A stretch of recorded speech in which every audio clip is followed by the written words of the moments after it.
এখন পাঠ করছি প্রেমেন্দ্র মিত্রের বিখ্যাত ছোট গল্প পুন্নাম। অসুখ আর কিছুতেই সারে না। কাশি সর্দি সারে তো খসে সর্বাঙ্গ ছেয়ে যায়। খোস গিয়ে লিভার ওঠে ঠেলে, তারপর নেবায় ধরে। 4 বছরের ছেলেটাকে নিয়ে জমে মানুষের টানাটানি চলেছে তো চলেইছে। প্যাকাটির মতো সরু 4টে হাত পা নড়বড় করে। ফ্যাকাশে হলুদ বরণ মুখে কাতর অসহায় চোখ দুটি শুধু জুলজুল করে। সে চোখে বিশ্বের সকল ক্লান্তি, সকল অবসাদ, সমস্ত বিরক্তি যেন মাখানো। শিশুর চোখ সে নয়। জীবনের সমস্ত বিরস বিস্বাদ পাত্রে চুমুক দিয়ে তিক্ত মুখে কোনো বৃদ্ধ যেন সে চোখকে আশ্রয় করেছে। শুধু ওই অসহায় কাতরতাটুকু শিশুর। সারাদিন কান্না আর অন্যায় পায় না। ছবিও এক এক সময় আর পারে না। হঠাৎ পিঠে এক থাপ্পড় মেরে সে বলে, মর না, মরলে যে হাড় জুড়োয় আমার। শিশু আরও জোরে নিশীথ গগন বিদীর্ণ করবার আয়োজন করে। পাশের বিছানায় ললিত একবার পাশ ফিরে শোয়, একটু ছটফট করে, কিন্তু কিছু বলে না। আগে অনেকবার স্ত্রীকে সে এই নিয়ে ধমকেছে, দুজনের এই নিয়ে ঝগড়াও হয়েছে, কিন্তু আজকাল আর কিছু বলতে পারে না। ছবির এই আকস্মিক অসহিষ্ণুতার পেছনে কি বিপুল বেদনা, হতাশা ও ক্লান্তির ভার যে আছে তা সে বোঝে, কিন্তু তবু বুকটা যেন টনটন করে ওঠে। কিন্তু উপায় নেই। ডকের মাল তোলা ও নামানোর সামান্য সরকার। জাহাজ ডকে ভিড়লে তবে 2 পয়সা আসে, নইলে নিছক বসে থাকা ছাড়া উপায় নেই। মাসে যা আয় হয় তাতে মুদির ঋণ শোধই চলে না, তা ডাক্তার। কিন্তু তবু সে কোনো ত্রুটি রাখেনি। শিশু আকাশ ফাটিয়ে চিৎকার করে। সে চিৎকার আর থামতে চায় না। সে চিৎকারে বেদনা নেই, আছে শুধু যেন সমস্ত পৃথিবীর বিরুদ্ধে বিদ্রোহ। ছবি রাগের মাথায় চাপড় মেরে ফেলে সন্তপ্ত হয়ে নানা রকম করে ভোলাতে চেষ্টা করে। ভীতভাবে স্বামীর বিছানার দিকে চেয়ে বোঝবার চেষ্টা করে স্বামীর অসময়ে নিদ্রার ব্যাঘাত হলো কিনা। নিজের 2 চোখ সারাদিনের পরিশ্রমের ক্লান্তিতে ঘুমে জড়িয়ে আসে, কিন্তু শিশু কিছুতেই থামে না। আদর নয়, খেলনা নয়, কিছু সে চায় না। শুধু তার অন্তরের অসীম বিদ্বেষ কান্নার আকারে উথলে উথলে ওঠে। কান্না নয়, সে সৃষ্টির প্রতি অভিশাপ। ললিত ঘুমের ভান করে পড়ে থাকে আর ভাবে হয়তো। জীবনের অন্ধ নিষ্ঠুরতার কথা ভাবে না, নিজের বিপুল ব্যর্থতার কথা ভাবে না, দার্শনিক তত্ত্ব মীমাংসা করবার চেষ্টা করে না। ভাবে শুধু ডাক্তার বলেছে ও ছেলেকে চেঞ্জে নিয়ে না গেলে চলবে না। কিন্তু সে কেমন করে সম্ভব? শুনতে পায় ছবি কি কাতরভাবে কত রকম আদর করে শিশুকে ভোলাবার চেষ্টা করছে। লক্ষ্মী বাবা আমার, কাঁদে না, কাল তোমাকে একটা লাল মোটর গাড়ি কিনে দেবো, তুমি বসে বসে চালাবে। শিশুর সেই একঘেয়ে অশ্রান্ত চিৎকার, কেন তুমি আমায় মারলে? ছবি আবার আদর করে কোলে নেবার চেষ্টা করে। শোনো না, তুমি মোটর গাড়িতে বসে ভোঁ ভোঁ করে হর্ন বাজাবে। শিশু হাত পা ছুঁড়ে মাকে ঠেলে দিয়ে সেই একঘেয়ে সুর ধরে থাকে, কেন তুমি আমায় মারলে? হঠাৎ ললিতের মনে হয় সমস্ত ব্যাপারটা যেন অত্যন্ত হাস্যকর। পরিণত মনের এই শিশু সেজে তাকে ভোলাবার চেষ্টা, শিশুর এই মূঢ় স্বার্থপরতা, এর চেয়ে বিসদৃশ্য যেন আর কিচ্ছু হতে পারে না। পরক্ষণে সে নিজের এই মনে হওয়ার জন্যে অত্যন্ত লজ্জিত হয়ে ওঠে। লণ্ঠনের আলোয় ছবির সারাদিনের পরিশ্রমে ক্লান্ত শুষ্ক মুখ, নিদ্রাবঞ্চিত কাতর 2টি চোখ দেখতে পায়। মনের এই অসঙ্গত আচরণে নিজের উপরই তার রাগ হয়। তাদের দিকে পেছন ফিরে লক্ষ্যহীনভাবে সে সামনের দেয়ালের দিকে চেয়ে আবার ভাবতে শুরু করে। বিশৃঙ্খল অসম্বন্ধ ভাবনা। না, বিয়ে করে সে অন্যায় কিছু করেনি। করেছে কি? না, কখনো না। ভগ্নিপতির বাড়িতে আশ্রিত থেকে সামান্য পড়াশুনো শেষ করেই তাকে কাজে ঢুকতে হয়েছে, ভগ্নিপতির আশ্রয়দানের ঋণ শোধ করতে। বিয়ে তো সে করবে নাই ঠিক করেছিল, আর সেজন্যে কারুর কোনো চাপ ছিল বলে মনে হয় না। বাংলাদেশের পুরুষ সাধারণত যে বয়সে বিয়ে করে তা পেরিয়ে যাবার পরও তার সংকল্প অটুট ছিল, কিন্তু টলেনি এমন কথা বলা যায় না। মনে মনে যেন একটা বিপুল অতৃপ্তি দিন রাত তাকে পীড়া দিয়েছে। বিয়ে, পরিপূর্ণ জীবন, নারীর সাহচর্য, একটি একান্ত নিজস্ব সংসার রচনার আনন্দ, অস্পষ্টভাবে এই সমস্তর জন্য ক্ষুধা তার অন্তরকে ব্যথিত করেছে। চিরকৌমার্যের গৌরবে মন তার কোনোদিন উল্লসিত হয়ে আত্মপ্রসাদ লাভ করেনি। কেবলই অস্পষ্টভাবে মনে হয়েছে এই একক জীবন ব্যর্থ, পঙ্গু। দারিদ্র্যের কথা সে ভাবেনি এমন নয়, কিন্তু মন তার বারবার বিদ্রোহ করে বলেছে, মানুষের দেওয়া দারিদ্র্যের জন্যে জীবনকে নিষ্ফল করে রাখবার কোনো অধিকার তার নেই। চিন্তার ফাঁকে ফাঁকে শুনতে পায় শিশু সেই এক গোঁ ধরে চিৎকার করছে, কেন তুমি আমায় মারলে? কিন্তু কিন্তু কোথায় চেঞ্জে নিয়ে যাওয়া যায়? ললিত সম্ভব অসম্ভব অনেক জায়গার কথা ভাবে। টাকারও দরকার। ছবির গয়নার আর কিছু নেই, শুধু দুগাছি বালা। হাতে থাকলে ক্ষয়ে যাবার ভয়ে তোলা আছে। তার দাম কতই বা হবে? বড় জোর 100 টাকা। তাই নিয়ে কোথায় বা চেঞ্জে যাওয়া যায় এবং কদিনই বা থাকা যায়, এসব ব্যাপার সম্বন্ধে সে সম্পূর্ণ অজ্ঞ। কিন্তু শিশুর চিৎকার যে কিছুতেই থামতে চায় না। ললিত হঠাৎ উঠে বসে। ছবি একেবারে অবসন্ন হয়ে পড়ে ওই চিৎকারের মাঝেই বসে বসে একটু ঢুলছিল। ললিতের ওঠার শব্দে সে চমকে সজাগ হয়ে ওঠে। তারপর কান্নার ওপরেই ছেলেটার পিঠে সজোরে চাপড় মেরে বলে, হলো তো? সকলের ঘুম ভাঙালে তো? কোথা থেকে এমন রাক্ষস এসেছিল আমার পেটে? ললিত আবার ব্যথিত হয়ে বলে, আহ, আবার মারো কেন? না, মারবে না। রাত দুপুরে ডাকাত পড়ে চিৎকার করে পাড়াশুদ্ধ লোকের ঘুম ভাঙালে গা? অসুখে ভুগে ভুগেই না অমন খিটখিটে হয়েছে বলে ললিত শিশুকে কোলে নেবার চেষ্টা করে। শিশু কিছুতেই কোলে আসতে চায় না। সজোরে ছবির আঁচল মুঠিতে চেপে ধরে আরও জোরে চিৎকার শুরু করে। ঝটকা দিয়ে আঁচল ছাড়িয়ে নিয়ে ছবি উঠে দাঁড়ায়, বলে, তা মরুক না, মরলে যে বাঁচি। ছি, কি বলছো ছবি? এবার ছবি কেঁদে ফেলে, অশ্রুরুদ্ধ কণ্ঠে বলে, বলবো আবার কি? ও যে বাঁচতে আসেনি সে কি আর আমি বুঝতে পারিনি? এমনি করে ভুগিয়ে ভুগিয়ে হার মাস খাক করে ও যাবে। ছবি ললিতের দিকে পিছন ফিরে বোধহয় আঁচলে চোখ মুছে।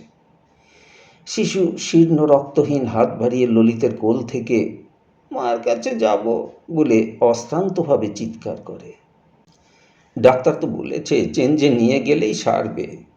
ললিতের মুখ থেকে কথাগুলো ঠিক আশ্বাসের সুরে যেন বেরুতে চায় না।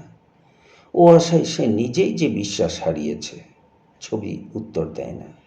ছেলেটাকে স্বামীর কোল থেকে নিয়ে বিছানায় জোর করে শুইয়ে ধমক দিয়ে বলে, চুপ কর শিগগির, ফের চিৎকার করলে দরজা খুলে ওই রাস্তায় ফেলে দিয়ে আসবো। তারপর নিজে তার পাশে শুয়ে পড়ে স্বামীকে বলে, তুমি শোও না গিয়ে, এমন করে সারা রাত জাগলে চলবে? সারাদিন আপিসে খাটবে আর সারা রাত ছেলের জ্বালায় দু চোখের পাতা এক করতে পারবে না। এমন করলে শরীর টেকে? ললিত এসে বিছানায় শুয়ে পড়ে বলে, তুমি তো একটুও ঘুমোতে পেলে না। এই তো আমি শুয়েছি, এইবার ঘুমোবো। কিন্তু ঘুমোনো তার হয় না। শিশু এবার নতুন বায়না ধরে। একটা বিশেষ নির্দিষ্ট স্থান দেখিয়ে মাকে বলে, তুমি শুলে কেন? এইখানে বসো না। নির্দিষ্ট সেই স্থানটিকে ছবিকে বসতেই হবে। ছবি আদর করে, ধমক দেয়, মিনতি করে বলে, লক্ষ্মী বাবা, বড্ড ঘুম পেয়েছে, একটুখানি শুই। আচ্ছা, এইখানটাতে শুচ্ছি। এবার তো হলো। কিন্তু তাতে হয় না। সেইখানটাতে শুলে হবে না, বসতে হবে। শিশুর সেই এক পণ, শুলে কেন, এইখানটাতে বসো না। শুয়ে শুয়ে ললিতের অসহ্য বোধ হয়। আবার উঠে বসে বলে, ওকে নিয়ে আমি একটু রাস্তায় বেরিয়ে আসব। ছবি বিরক্ত হয়ে ওঠে, তুমি আবার উঠলে কেন বলো তো? ওর বায়না যে কিছুতেই থামছে না, তাই জন্যে রাত দুপুরে রাস্তায় বেড়াতে যেতে হবে। তুমি শোও গিয়ে। ললিত হতাশ হয়ে বিছানায় শুয়ে পড়ে। নিদ্রালস চোখ দু হাতে রগড়ে নির্দিষ্ট জায়গায় বসে ছবি শিশুর বায়না নিবৃত্ত করে। ললিত স্ত্রীর সে শ্রান্ত অবসন্ন মূর্তির দিকে চাইতে পারে না। পেছন ফিরে শুয়ে মনে মনে চেঞ্জে যাবার টাকা সংগ্রহের অসংখ্য আজগুবি কল্পনা করে। তারপর কখন বোধ হয় একটু তন্দ্রা আসে, কিন্তু খানিক বাদেই শিশুর চিৎকারে তন্দ্রা ভেঙে যায়। উঠে দেখে বসে থাকতে থাকতেই কখন আর না পেরে অত্যন্ত আড়ষ্টভাবে ছবির মাথাটা কাত হয়ে বিছানায় লুটিয়ে পড়েছে এবং শিশু পা দিয়ে ঠেলে হাত ধরে টেনে নানা প্রকারে তাকে জাগাবার চেষ্টা করে চিৎকার করে কাঁদছে, তুমি শুলে কেন, এইখানে বসো না। অমনি চলে এসেছে দিনের পর দিন, রাতের পর রাত। টিনের চালের একটি বড় ঘর, গোলপাতায় ছাওয়া ছোট্ট একটি নিচু রান্নাঘর আর এক ফালি সরু উঠোন, এই নিয়ে সংসার। কলতলার পাশে একটা নামহীন বুনো গাছ বেড়ে উঠেছে। অসময়ে শীতকালে তাতে অপরিচিত অজস্র ফুল ধরে। তার না আছে গন্ধ, না আছে রূপ, তবু সেইটুকু শোভা। ও যেন দিন সংসারের মুখে হতাশার হাসি। সেই ছোট সংসারটির ভেতরেই কিন্তু মানুষের সেই পুরাতন কাহিনীর একটি ক্ষীণ ধারা শ্রান্তভাবে বয় দিন থেকে রাতে, রাত হতে আবার নতুন দিনে। মানুষের দৈনন্দিন জীবনযাত্রার অমানুষিক কৃচ্ছ সাধনের অসামান্য আত্মবলিদানের কাহিনীর ধারা। হয়তো হয়তো বিধাতারও চমক লাগে।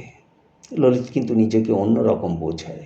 তার কাছে অপরিস্ফুটভাবে এসব শুধু আনন্দের ঋণ শোধ, মনুষ্যত্বের গৌরবের মূল্যদান, এর বেশি কিছু নয়।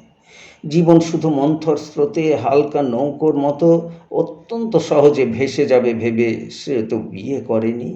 জীবনের অগ্নি পরীক্ষা, বিবাহের দায়িত্ব, অনেক কথাই সে যে আগে ভেবেছে। তবু তবু ঋণ যেন আর শোধ হতে চায় না। ছবির দিকে সে ভালো করে আজকাল চাইতে পারে না। গলার কণ্ঠি দেখা যায় চোয়ালের হাড় ঠেলে উঠেছে। পরিশ্রমে দুর্ভাবনায় ১৯ বছরের মেয়ের মুখে যেন ৪৯ বছরের ক্লান্তি। খোকা তো দিনের পর দিন মৃত্যুর দিকে এগিয়ে চলেছে। ডাক্তার সেদিন হঠাৎ একবার নিজে থেকে এসেছিল। গাড়ি থামিয়ে দরজার কাছে পা ফাঁক করে দাঁড়িয়ে ওয়েস্টকোটের দু পকেটে দু হাতের বুড়ো আঙুল গুঁজে একটু সামনে ঝুঁকে পরম আত্মীয়ের মতো স্নিগ্ধ অনুযোগের কণ্ঠে বলে গেল, আপনারা এখনো চেঞ্জে নিয়ে যাননি না? আপনারা ছেলেটাকে বাঁচতে দিলেন না দেখছি। ডাক্তার যেতেই ললিত বললে, কিন্তু ডাক্তার আমাদের একটু ভালোবাসে, দেখেছো ছবি? ঠিক ব্যবসাদারি আমাদের সঙ্গে করে না, না? ডাক্তারের সহৃদয়তার আলোচনায় খানিকটা সময় বেশ কাটল। ললিত মনে মনে প্রতিজ্ঞা করলে ২-১ দিনের মধ্যে যা হোক করে কিছু টাকার সে জোগাড় করবেই। ছবি অন্য দিনের চেয়ে যেন একটু স্ফূর্তি ভরে কলের জল বুঝি যাবার সময় হলো বলে কাজে গেল।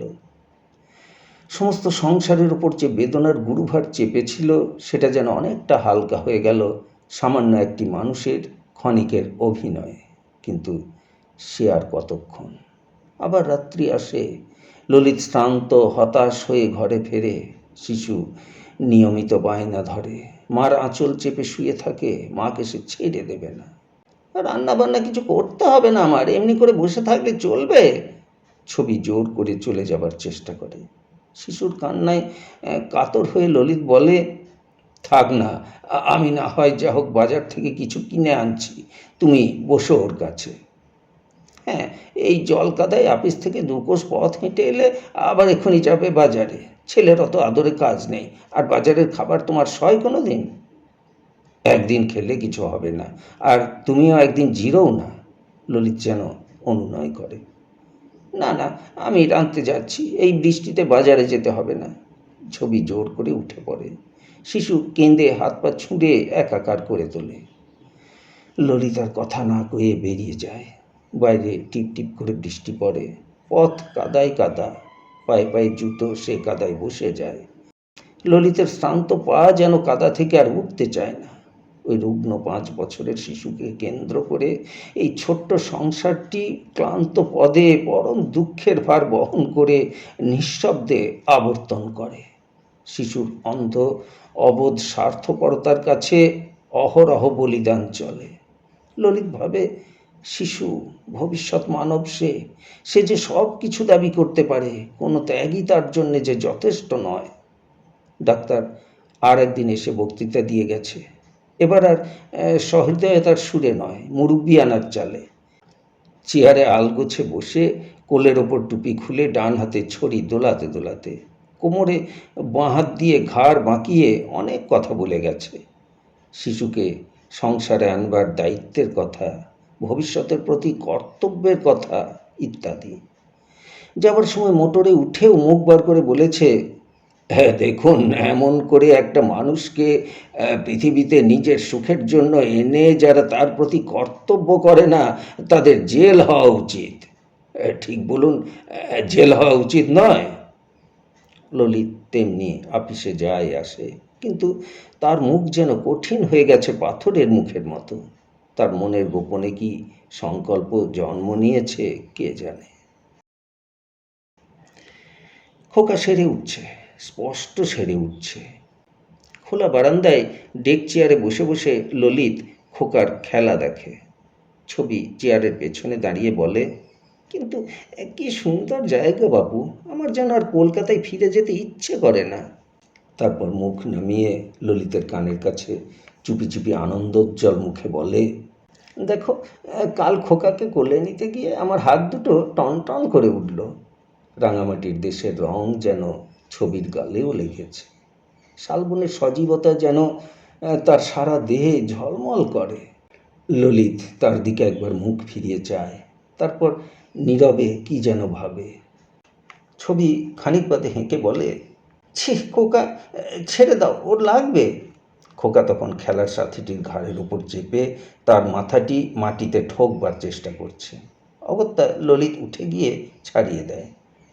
উৎপীড়িত ছেলেটি কিন্তু ধুলো মাখা মাথায় উঠে একটুও না কেঁদে ঈষৎ ম্লান হেসে মধুর কণ্ঠে বলে, দেখুন তো কাকাবাবু, আমি কি ওকে ঘাড়ে করতে পারি? নিজের অজ্ঞাতে প্রতিবেশীর এই সুশ্রী সুন্দর মধুর কণ্ঠ ছেলেটির সঙ্গে নিজের ছেলের তুলনা করে হঠাৎ ললিত মনে মনে অকারণে অত্যন্ত পীড়া অনুভব করে। ছেলেটি রোগা, মাথায় রেশমের মতো কোমল এক মাথা দীর্ঘ চুল, নীলাভ চোখ দুটিতে ছোট্ট মুখে ম্লান হাসিটি যেন লেগেই আছে। ললিত খোকার কান ধরে ধমকে জিজ্ঞাসা করে, কেন ওর মাথা মাটিতে ঠুকে দিচ্ছিলে? ঝগড়া না করে থাকতে পারো না? খোকা মুখ চোখ রাঙা করে নীরব হয়ে থাকে। অপর ছেলেটি তাড়াতাড়ি এগিয়ে এসে বলে, না, ঝগড়া হয়নি তো, ও ঘোড়া ঘোড়া খেলতে বললে কি না, তাই আমি ওকে তুলতে পারিনি বলে আমার মাথাটি একবার মাটিতে ঠুকে দিয়েছিল, আমার তো লাগেনি। না, ওর গায়ে কখনো হাত তুলো না বলে খোকাকে ধমকে ললিত আবার ফিরে এসে বারান্দায় বসে। ছবি একবার বলে, খোকার সঙ্গে ওদের টুনু কিন্তু পারে না। তারপর ললিতের গম্ভীর মুখ দেখে চুপ করে যায়। খোকা ও টুনুর খেলা কিন্তু জমে না। টুনুর সমস্ত সাধ্য সাধনা মিনতি অনুরোধ অগ্রাহ্য করে খোকা ক্রুদ্ধ মুখে গুম হয়ে বসে থাকে।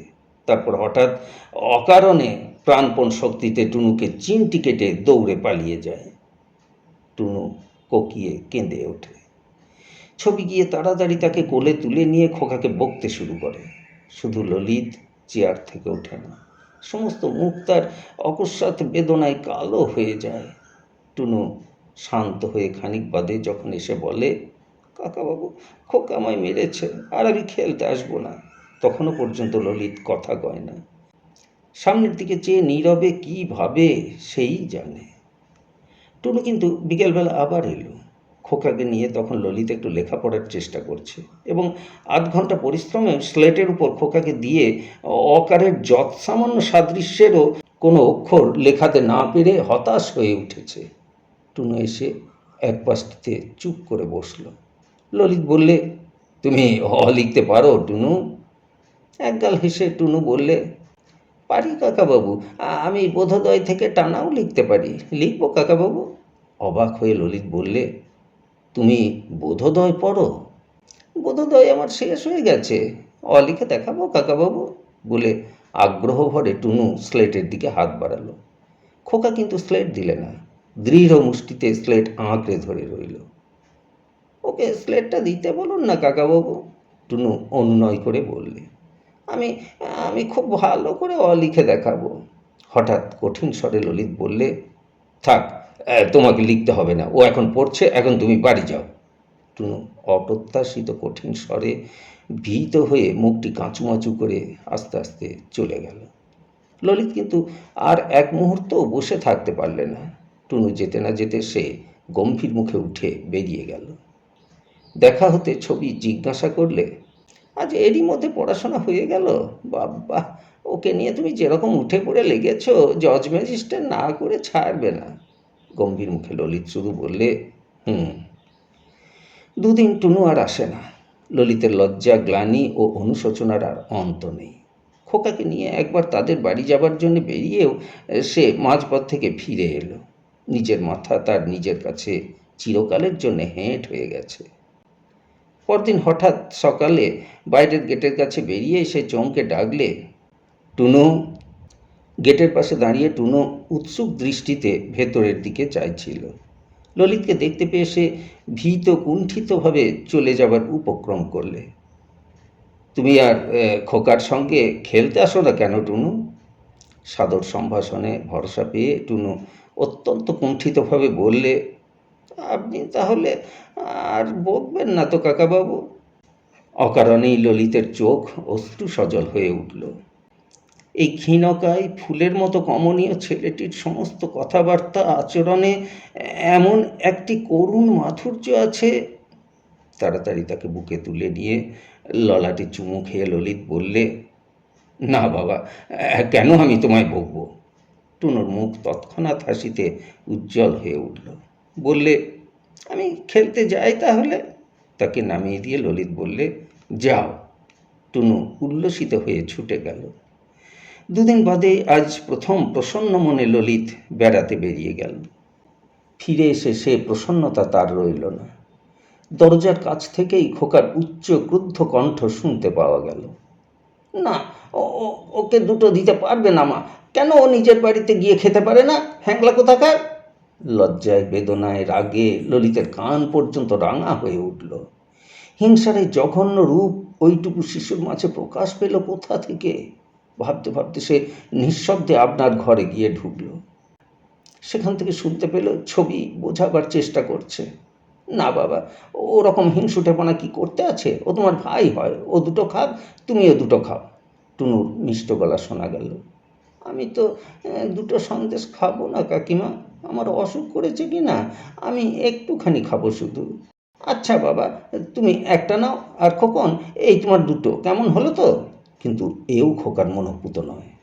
না, ওকে একটাও দিতে পারবে না, ওকে দাও না দেখি, আমি ওর হাত থেকে কেড়ে নেব। ছবি এবার রেগে বললে, কেড়ে নে না দেখি, তুই তো দুটো পেয়েছিস, ও একটা খেলে তোর অত হিংসে কেন? কেন, ও আমাদের বাড়ি খাবে? বাবা তো ওকে তাড়িয়ে দিয়েছিল, ও আবার এসেছে কেন? বেশ করবে, আসবে, বেশ করবে, খাবে। ব্যাপারটা হয়তো সামান্য, কিন্তু ঘরে বসে বসে শুনতে শুনতে ললিতের অসহ্য বোধ হচ্ছিল। তার জীবনের সমস্ত আশা, সমস্ত স্বপ্ন, সমস্ত সান্ত্বনা কে যেন মারিয়ে থেঁতলে চলে গেছে। সে নীরবে উঠে গিয়ে পাশের ঘরের দরজায় দাঁড়ালো।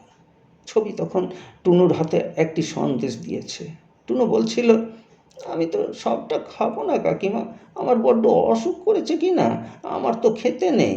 কিন্তু তার কথা শেষ হতে না হতেই খোকা সজোরে হাত মুচড়ে সন্দেশটা কেড়ে নিয়ে বললে, ইস, সন্দেশ ওকে খেতে দিচ্ছি কি না?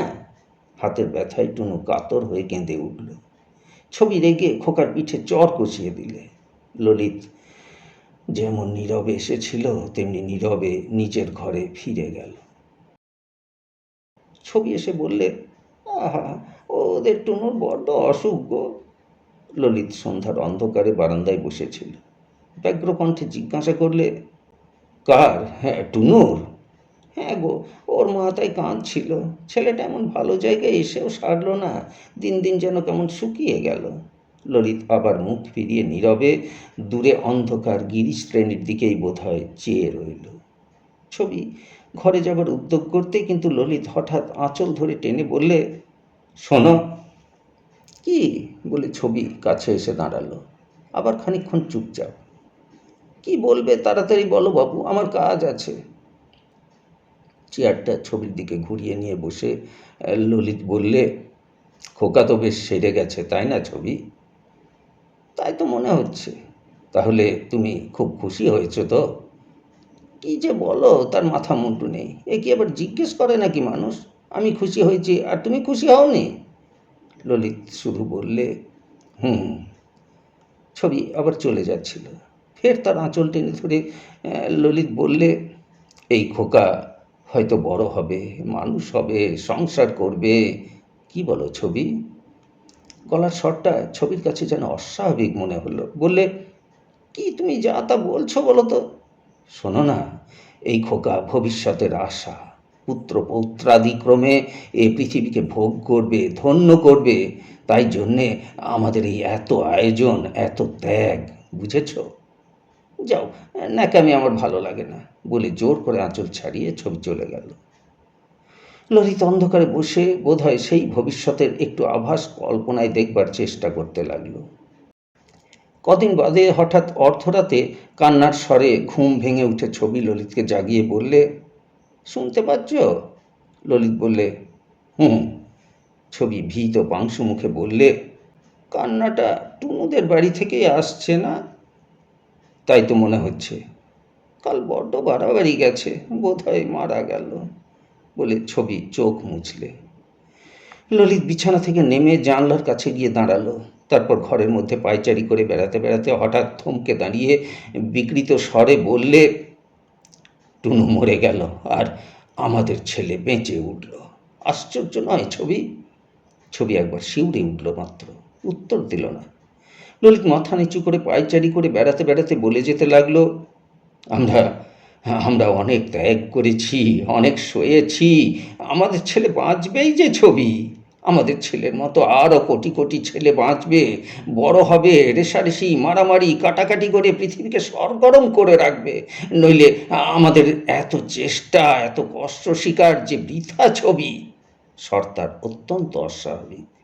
ছবি বিরক্ত হয়ে বললে, তোমার মাথা খারাপ হয়েছে বোধ হয়, বলে হঠাৎ ছবির হাতটা সজোরে ধরে ললিত উগ্রকণ্ঠে বললে, চেঞ্জে যাবার টাকা কি করে জোগাড় করেছি জানো ছবি? সন্তানকে পৃথিবীতে আনবার দায়িত্বে কি করেছি জানো? ছবি সে মুখের চেহারায় অত্যন্ত ভয় পেয়ে বললে, কি?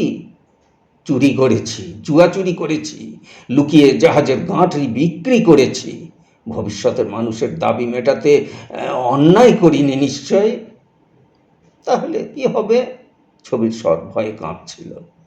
ললিত তিক্ত মুখে হেসে বললে, কিছু হবে না, ভয় নেই, সেইটুকুই মজা। এই চুরি কখনো ধরা পড়বে না, চিরকাল ধরে শুধু আমাকে খোঁচা দেবে। ললিতের আকস্মিক উত্তেজনা কিন্তু যেমন বেগে এসেছিল তেমনি বেগে শান্ত হয়ে এলো।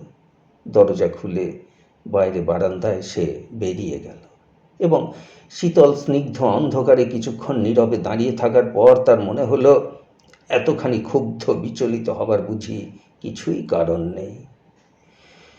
বিশাল আকাশ নক্ষত্রের আলোয় যেন রোমাঞ্চিত হয়ে উঠেছে। তারই তলায় তার মনে হলো, এই মৌন সর্বংসাহা ধরিত্রী যে যুগ যুগান্তর ধরে বারবার আশাহত ব্যর্থ হয়েও আজও প্রতীক্ষার ধৈর্য হারায়নি।